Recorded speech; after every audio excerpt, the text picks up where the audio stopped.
பெங்களூர்ல ஒரு மேன்ஹோல் இருக்கு. மார்ச் 7, 2017 அந்த மேன்ஹோலை கிளீன் பண்ண போன இடத்துல 3 துப்புரவு பணியாளர்கள் உயிர் விட்டிருக்கிறார்கள்.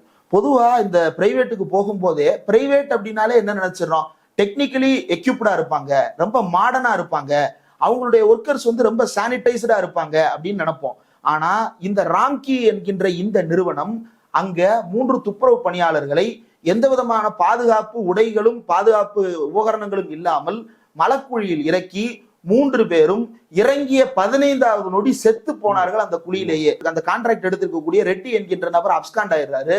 அப்ஸ்காண்ட் ஆயிட்டு என்ன ஸ்டேட்மெண்ட் கொடுக்குறாரு அப்படின்னா, நாங்க வெமுலா ஆஞ்சநேயலு அப்படின்ற நபருக்கு சப்கான்ட்ராக்ட் கொடுத்துட்டோம், எங்க நிறுவனம் இதை கொலையை செய்யல, அந்த சப்கான்ட்ராக்ட் எடுத்தவங்க தான் இறக்கிட்டாங்க அப்படின்னு சொன்னவன். அப்படி சொல்றவன் எதுக்கு தலைமறைவாகிற?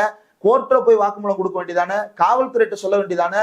காவல்துறை இதையே சுட்டி காட்டி விசாரணைக்கு ஒத்துழைக்கவில்லை என்று இந்த நிறுவனத்திற்கு கான்ட்ராக்ட் போட்ட அந்த 3 பேர், அந்த நிறுவனத்தை சேர்ந்த மேனேஜர்ல இருந்து இப்ப 3 பேரை அதுக்கு பிறகு காவல்துறை கைது செய்து